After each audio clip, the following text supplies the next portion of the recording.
Hi guys, it's your boy P, Coach P.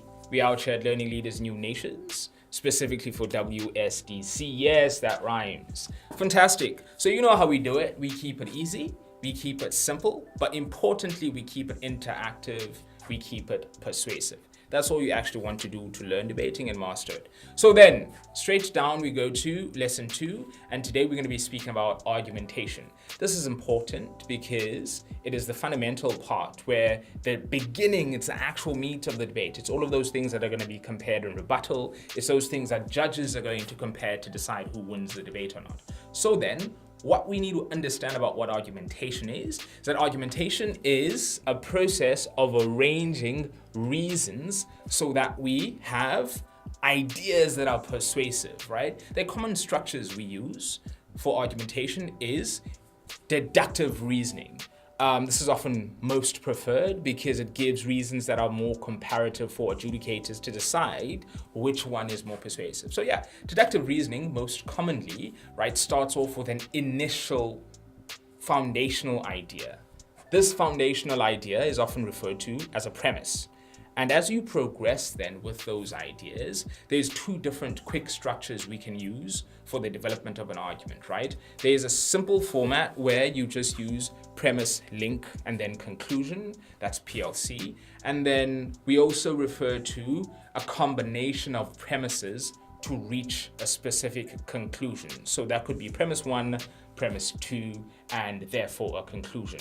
All of those rely on the interaction between those premises in order to reach a conclusion. So there's no real fundamental difference. There's no better form to structure an argument, but we're gonna have a look at a premise, link, and a conclusion, but also have a look at premise, conclusion in a second. Cool, let's have a look at some examples about the different structures you can use.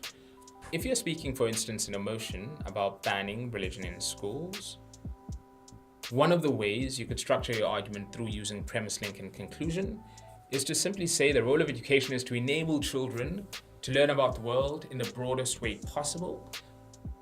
But the important bit of the statement you've just made is that it is generally acceptable and true. And so no one is really going to contest the fact that we think education must help broaden the minds of children. Yeah, perhaps it could be contested, but it's not something that's contestable to the extent that you would lose. So what you'd move on to the link then is you'd say religion limits the scope of ideas as it imposes a set of prescribed principles which ought to be adhered to with little room of questioning, and thus it does not enable broad learning. And then in conclusion, you probably say something like religion thus inhibits education and should not be in schools.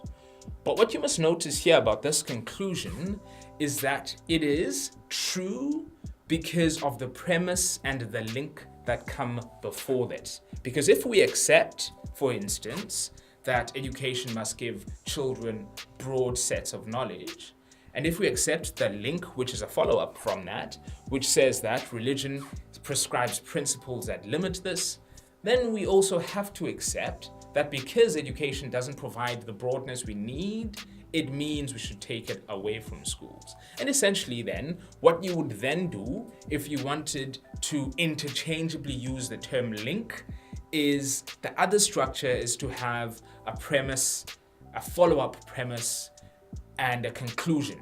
So the fundamental difference between these two is that the second structure of just using premise, conclusion allows you to have more premises because often arguments are not just threefold that exist between a premise, link, and a conclusion. Often arguments have more premises than just a link, and so not all arguments can have one link to prove them, and so it's better, many instances, to just use premise, otherwise the principles remain the same. Let's look at the religion motion again. So the assertion here would be something that's generally applicable and true, and you'd say something like, we should ban religion in schools because it inhibits learning. That's your assertion. We are saying that the argument we are speaking about now is we must ban it because it inhibits learning. And so then reasoning is just going to be follow-up reasons, which are going to try and prove that claim in retrospect. And those reasons would be something like, this is because religion limits the scope of ideas as it imposes a set of principles which ought to be adhered to with little room for questioning.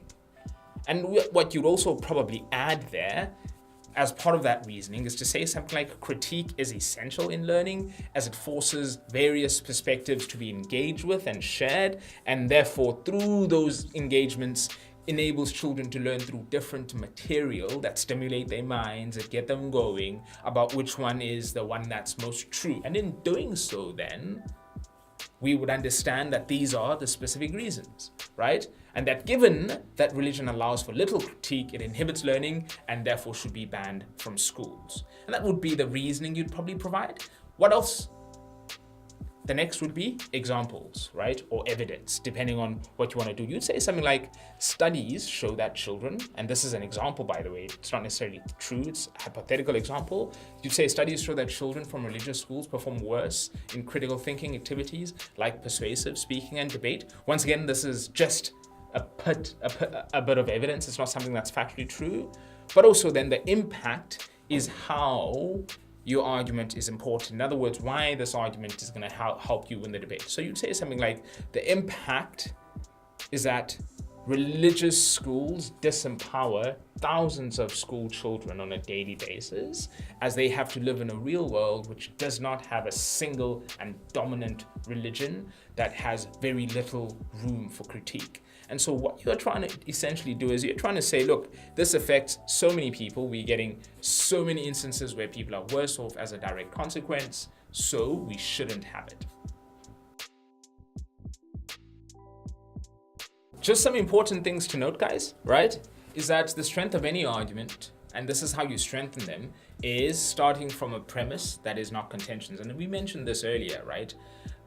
Because it's that first part, and it's the fact that it is accepted that education must be broad, that allows us to argue that religion isn't broad, which thus also allows us to argue about the fact that, therefore, because it isn't broad, it should be removed from the education system. So because the premise generally is uncontestable, it means that we can have the follow-up premises or the link to prove the arguments. And so that's the basic structure. The next bit, which I would like us to discuss, is how then, because this is a structure that is fundamental, it helps you get the basics of argumentation, right?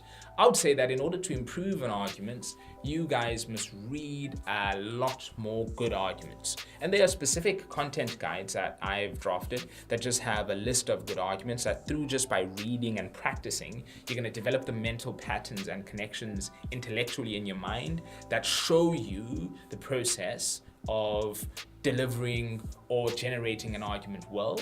And through just you consuming good and well-delivered arguments, you're going to understand the patterns that influence how good arguments are developed, and you're going to become sharp at it. And the more good arguments you read, the better you are likely to become at that process.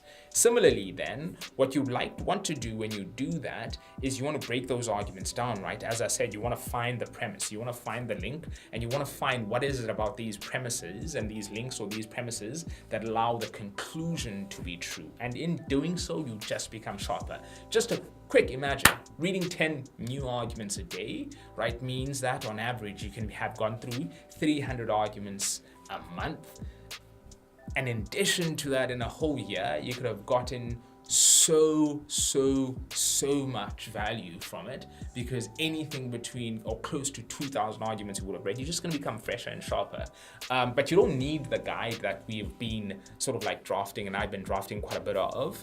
You could also read opinionaires, because they also give you arguments that sort of like go to a certain idea, but it's about the process that's going to allow us to understand the specific nuance of argumentation and the strengthening of arguments. And through understanding them and breaking them down, you're just going to sharpen your mind. This is one thing you must do. Hit us up if you want access to some good content with good arguments that's going to sharpen you. Okay. So as you know, and as we always do, we keep it interactive. I want us to do a quick activity, right? And I need you guys to split into 2 or 3 teams, depending on who's practicing. And both teams must develop an argument using the structures we've provided. But I want you guys then, after both teams have developed these arguments, to then sit and critique each other's premises by means of breaking their arguments down and trying to redevelop each other's premises. And I want you guys to understand and identify the premises of each argument. So just split into teams. As a team of 2 or 3, develop an argument using the formats. You could use premise, link, conclusion. You could use A.R.E., doesn't really matter. But I want you guys then after that to deliver those arguments to one another and to critique these arguments, not necessarily by rebuttal, which is going to be the next lesson, but to critique by means of discussing what those actually are and why they enable the conclusion to be true. And then you send them through to us and we have further interaction, because that's what we want to do. We want to keep it powerful, we want to keep it persuasive, and we want to keep it interactive. And that's how we learn. Learning Leaders, New Nations, WSDC. Let's have fun.